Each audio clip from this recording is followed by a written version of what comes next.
আসসালামু আলাইকুম রহমতুল্লাহি ওয়া বারাকাতুহু। আজকে আলোচনা করব পহেলা মে শ্রমিক দিবস আমাদের করণীয় কি। বুখারী শরীফের 2227 নম্বর হাদিস, এটা হলো হাদিসে কুদসি।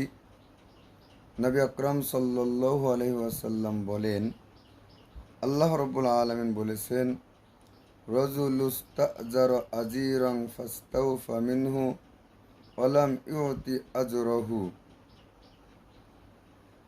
আল্লাহ রাব্বুল আলামিন বলেন, যদি কেউ শ্রমিককে দিয়ে পরিপূর্ণ কাজ করিয়ে নেয় এবং তার ন্যায্য মূল্য পরিশোধ না করে, তাহলে আমি আল্লাহ রাব্বুল আলামিন কাল কিয়ামতের ময়দানে ওই ব্যক্তির বিপক্ষে দাঁড়িয়ে যাব।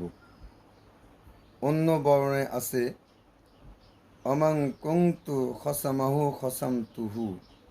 আর আমি আল্লাহ রাব্বুল আলামিন যদি কোনো ব্যক্তির বিপক্ষে দাঁড়িয়ে যাই, অবশ্যই তাকে পরাস্ত করে ছাড়ব। অতএব শ্রমিকের ন্যায্য মূল্য আমাদেরকে পরিশোধ করতে হবে। শ্রমিক যে মূল্যের অধিকারী, সে অধিকার নিশ্চিত করতে হবে। যদি আমরা শ্রমিকের মূল্য নিশ্চিত করতে পারি, তাদের অধিকার নিশ্চিত করতে পারি, তাহলে দুনিয়া এবং আখিরাতে আল্লাহ রাব্বুল আলামিন আমাদেরকে কল্যাণ দান করবেন। আল্লাহ রাব্বুল আলামিন আমাদের জন্য যে প্রতিশ্রুত জান্নাত রেখেছেন, সেটা আমরা অবশ্যই পাব। আল্লাহ রাব্বুল আলামিন আমাদের সকলকে শ্রমিকের যে মূল্য, যে অধিকার, আমাদেরকে নিশ্চিত করার তৌফিক দান করুন। কোরআন সুন্নাহ মোতাবেক শ্রমিকের অধিকার পরিশোধ করার তৌফিক দান করুন। আমার আন্ডারে যে ওয়ার্কারগুলো রয়েছে, তাদের যে মূল্য, সে মূল্য আমাদেরকে পরিশোধ করতে হবে। আমার কর্মচারীর মূল্য যতটুকুন, অতটুকুন যদি আমি পরিশোধ না করি, তাহলে কাল কিয়ামতের ময়দানে আল্লাহর কাঠগড়ায় আমাদেরকে দাঁড়াইতে হবে।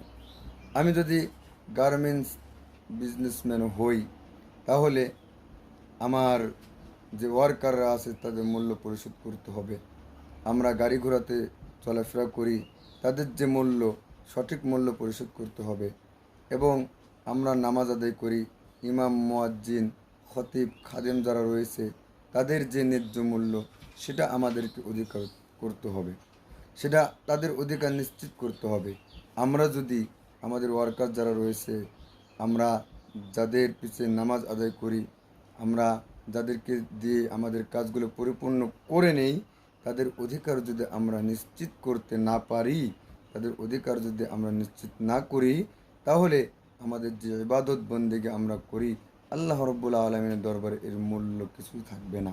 এজন্য আসুন, এই পয়লা মে শ্রমিক দিবসে আমাদের শপথ হোক, কোরআন সুন্নাহ মোতাবেক আমরা শ্রমিকের যে অধিকার আল্লাহ রসুল দিয়েছেন, সেই অধিকার যেন আমরা নিশ্চিত করতে পারি। আল্লাহ রাব্বুল আলামিন আমাদের সকলকে এই কোরআন সুন্নাহ শিক্ষায় দীক্ষিত হয়ে এই শ্রমিক দিবসের শ্রমিকদের অধিকার নিশ্চিত করার তৌফিক দান করুন। আমিন। আসসালামু আলাইকুম ওয়া রাহমাতুল্লাহি ওয়া বারাকাতুহু।